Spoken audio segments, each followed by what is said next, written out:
Hello everyone and welcome back to Storky Farmstead. So I'm waiting at the pharmacy to grab some stuff to take with us to Maui. And I was just sitting here thinking, I was listening to Patera and I have to agree with her.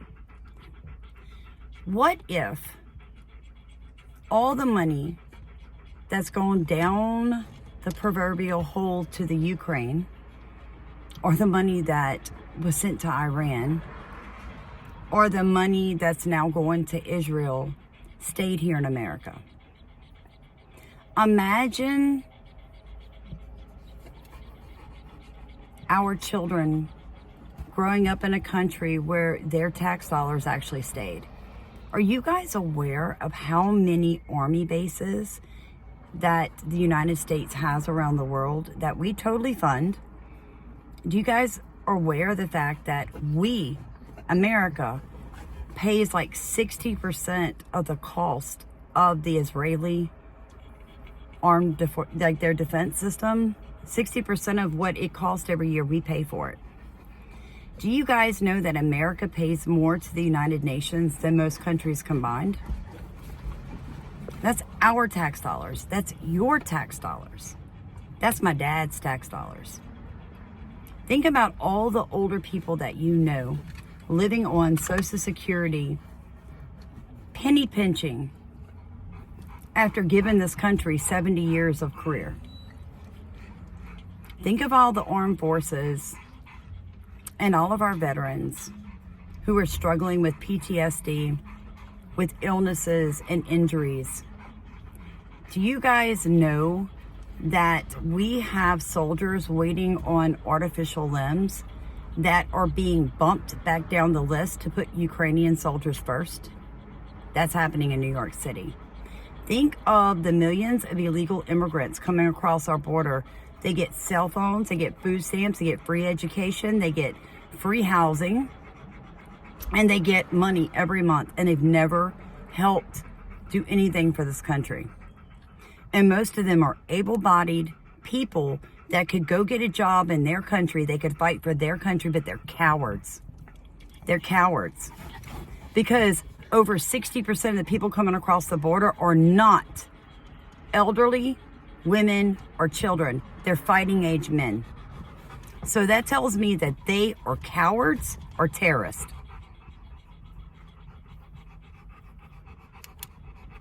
Makes me mad, you guys.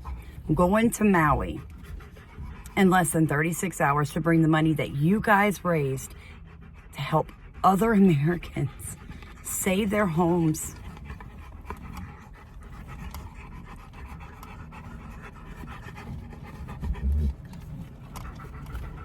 And the world hates us. The world hates us. We're privileged. Didn't you know you were privileged to support them and you? Didn't you guys know I was privileged to work like a man every single day?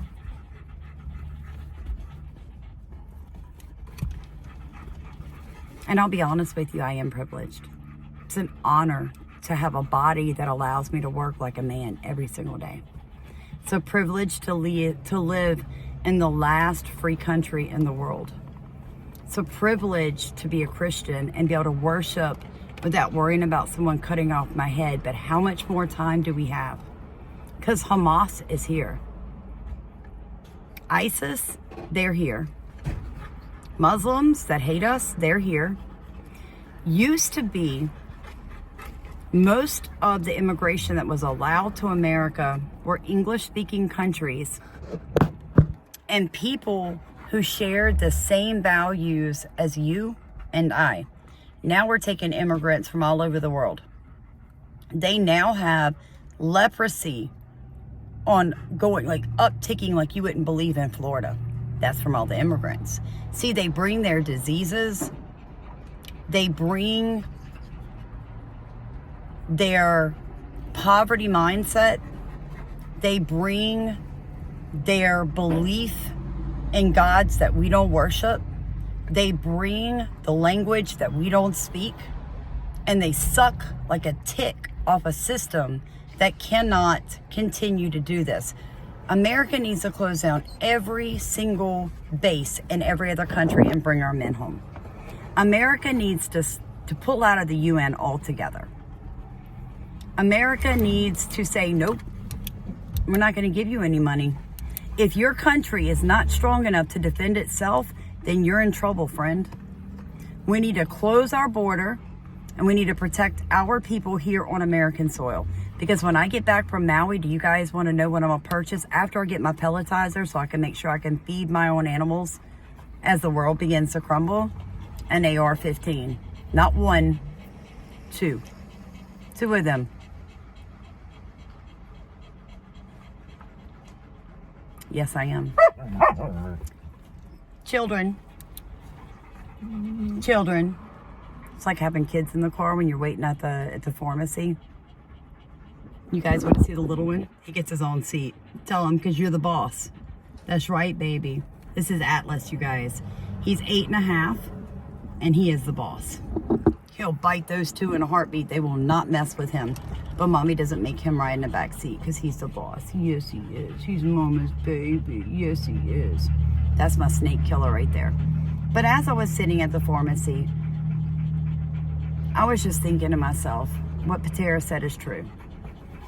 They hate Americans. The world hates us. They're teaching our children that because their skin is white, they're either a rapist, a colonialist, or they're racist. They're teaching our black children that because they're black, they have no future. They're teaching our boys to be girls and our girls to be boys. They're teaching them to hate their history. You guys know that America was the first country to end slavery in the world? And we're the youngest, one of the youngest countries in the world, other than like Israel. We're also only the second country that I can name that's ever had a constitutional republic. Third. It was Greece, then it was Rome, then it was us. Hamas is a demonic spirit of violence that is antichrist. Hamas is a Palestinian acronym for the Islamic Resistance Movement. Hamas is also a Hebrew word in the Bible. It appears here in Genesis 6:11, in the days of Noah. Now the earth was corrupt in God's sight, and the earth was filled with violence. Hamas is the Hebrew word for violent, evil. And that word filled is sometimes translated, including in Jeremiah, as possessed. The whole world was possessed by the spirit of Hamas. It's demonic possession globally. Demonic possession is the counterfeit of being filled with the Spirit. I'm telling you that Hamas is a demonic spirit. What did God do to everyone who had the spirit of Hamas in the days of Noah? He flooded the earth and destroyed them. The spirit of Hamas that possessed all people caused them to be destroyed, and the only people who survived and lived were not filled with the Hamas spirit, but the Holy Spirit. I'm back at the house, and I wanted to read a little bit of a book for you guys. The name of the book is The Killing of Uncle Sam. It is written by Rodney Howard Brown and Paul Williams. I highly suggest you get this book. A Nation of Takers. From December 2000 through December 2010, America lost 3 million private sector jobs and 5.5 million manufacturing jobs. 1 out of every 3 Americans who worked in a plant or factory was out of work. In 1950, manufacturing constituted 27% of the U.S. economy. 40 years later, that number dropped to 11%. By 2011, 22.5 million Americans worked for the government. Only 11.5 million worked in manufacturing. This was a reversal of the situation in 1960, when 15 million worked in manufacturing, while only 7 million collected a paycheck from the government. Commenting on the situation, Stephen Moore wrote the following in a piece for the Wall Street Journal. More Americans work for the government than work in construction, farming, fishing, forestry, manufacturing, mining, and utilities combined. We have moved decisively from a nation of makers to a nation of takers. I always say it. We used to be a nation of producers. Now we are a nation of consumers. Now I want to talk to you guys about something. A lot of us are wondering if Israel did not just have their first 9/11 attack. In other words, you guys, did their country do to them what ours did to us? Let's review 9/11. Mystery number one, the protectonic substance, all right? It has to do with the collapse of the Twin Towers, which represents the worst structural failure in modern history. All right? Number one, the rapid onset of destruction. Number two, the constant acceleration at or near free fall of the collapsed floors through parts of the buildings that should have been paths of greatest resistance. Number three, eyewitness accounts, including those of 118 members of the New York Fire Department, of explosions. Number four, lateral ejections of multi-ton steel framing flying distances of 600 feet at 60 miles per hour. Number five, the mid-air pulverization of 90,000 tons of concrete and large volumes of expanding volcanic-like dust clouds. Number six, isolated explosive ejections 20 to 60 stories below the crash zone. Number seven, total destructions of the buildings with a count of 220 floors. Number eight, several tons of molten steel iron among the debris and evidence of thermite incendiaries on the steel beams. Neither jet fuel nor office fires can reach temperatures sufficient enough to melt steel, which takes 2,750 degrees Fahrenheit, much less bring steel to a boiling point.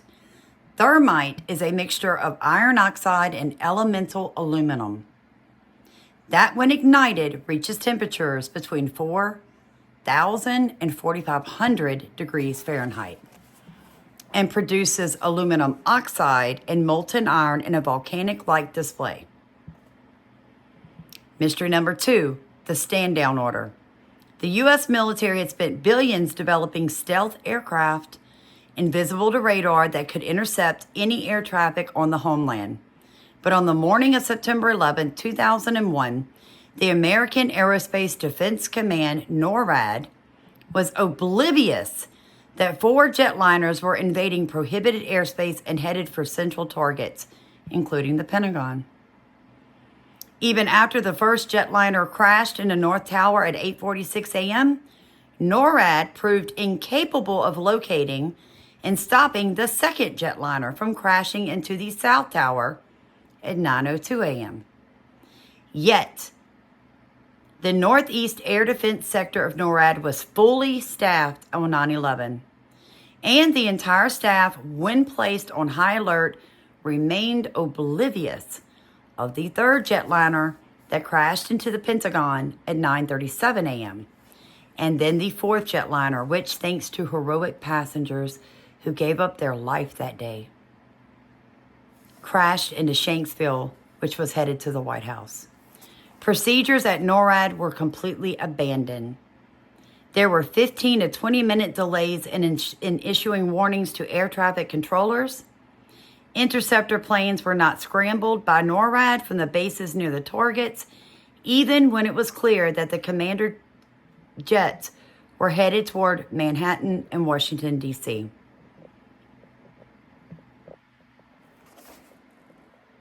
The stand-down order to NORAD had come from Vice President Dick Cheney, who was safe and secure within a bunker beneath the White House. I'm just saying. Let's keep going. This fact was confirmed by Norman Mineta, the Secretary of Transportation. Cheney was a director of the CFR and former executive of Halliburton, one of America's largest defense contractors, who had given Cheney $34 million signing bonuses to serve as George W. Bush's running mate. What accounts for such bizarre action? Why was this crucial tape seized and destroyed? Why had NORAD failed to respond to a prolonged attack in such strategic location? The answer in part resides from the fact that NORAD had received a stand-down order that its commanders were compelled to obey. The order came from the vice president, who had sought shelter from the attacks in a bunker. Mystery number 3, the missing rubble.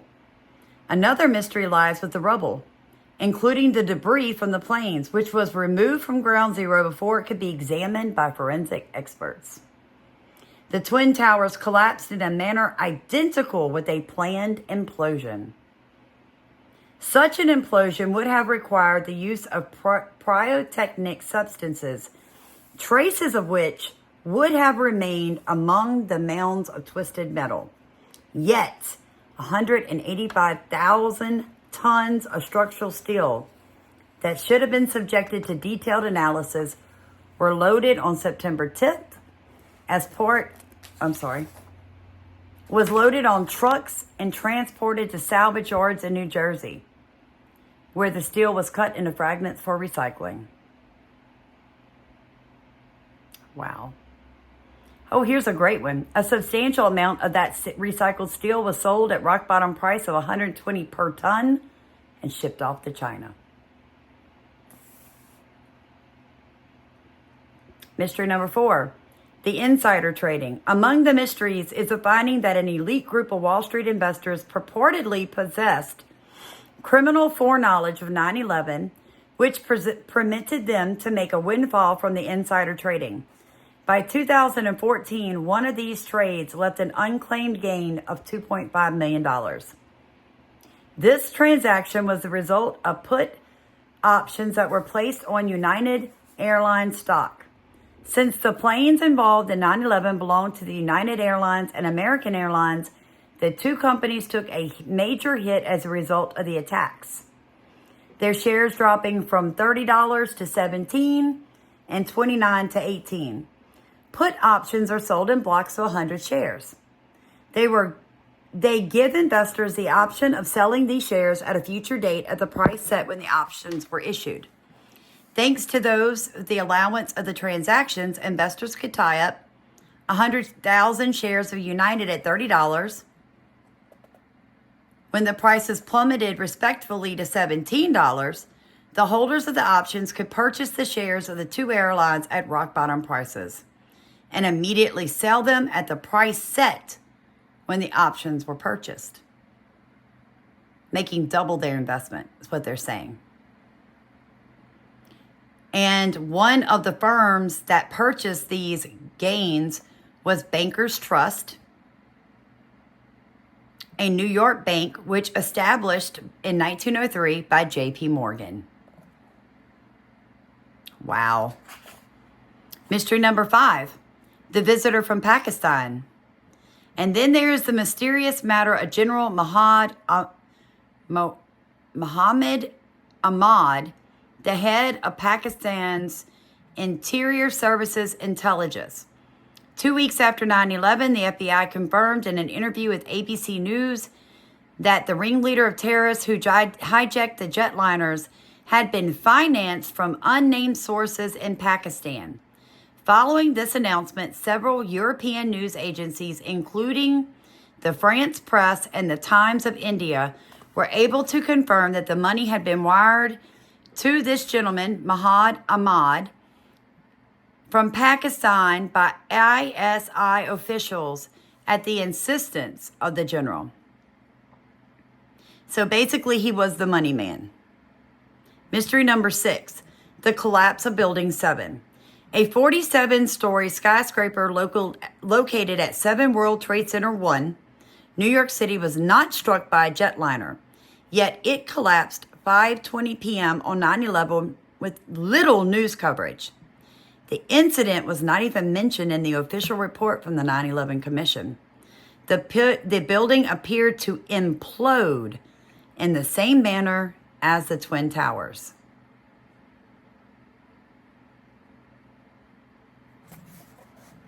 Mystery number 7, the search for bin Laden. At 11 in the morning of 9/11, the Bush administration announced that Al-Qaeda was responsible for the attacks on the Twin Towers and the Pentagon. This announcement was made without a police investigation, a statement of guilt by the leaders of Al-Qaeda, or any supporting evidence. At 9:30 p.m., the war on terror was officially launched against Al-Qaeda and the Taliban. The latter was singled out as being a state sponsor of the horrific events.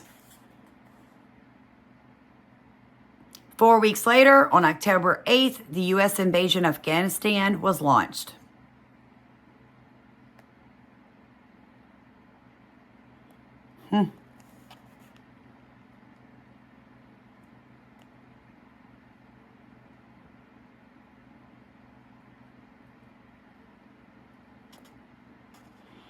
The funny thing was, when bin Laden was finally placed within a body bag by U.S. Navy SEALs, he had been living for 5 years next to a military academy. The compound where Osama had been living with his 4 wives was not inconspicuous. It loomed over the Pakistani city like a strange mansion, and the world's most wanted man probably could have been collared by a Boy Scout troop. So all of that going on about 9/11, how we got pulled into a war.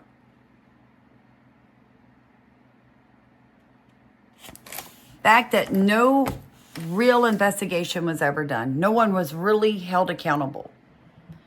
As the years have gone by, I have learned that there was actually billions of dollars worth of gold being held at the bottom of the Twin Towers. And that a gentleman from another country had won a lawsuit, and the gold, the actual gold, was to be returned to him. They removed the gold from the secure place in one of the towers on 9/10. He was supposed to pick it up on 9/11. Instead, the towers were destroyed and the gold was melted. Just saying, you guys, sounds a lot like what happened to Israel. Sounds a lot like what happened to Maui. You guys, it's time we prepare for war, because our governments across the world are going to fail us. You need fire extinguishers.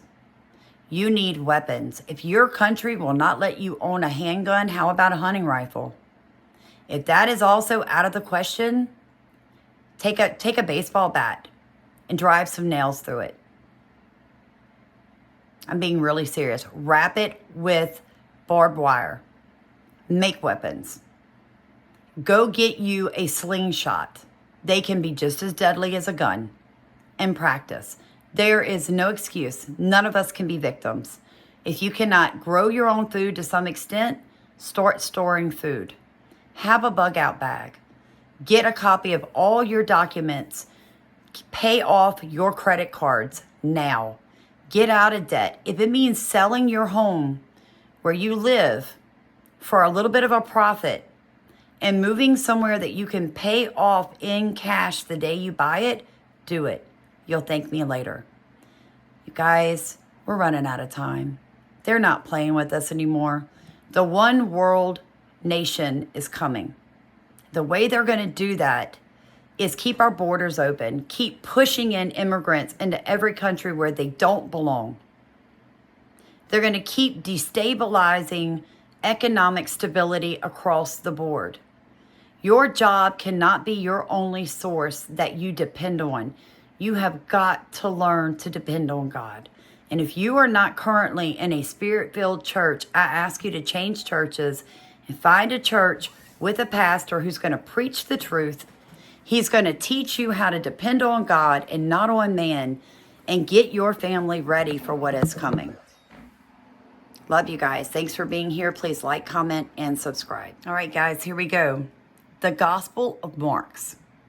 Socialism is precisely the religion that must overwhelm Christianity. In the new order, socialism will triumph by first capturing the culture via infiltration of schools, universities, churches, and the media, by transforming the consciousness of society.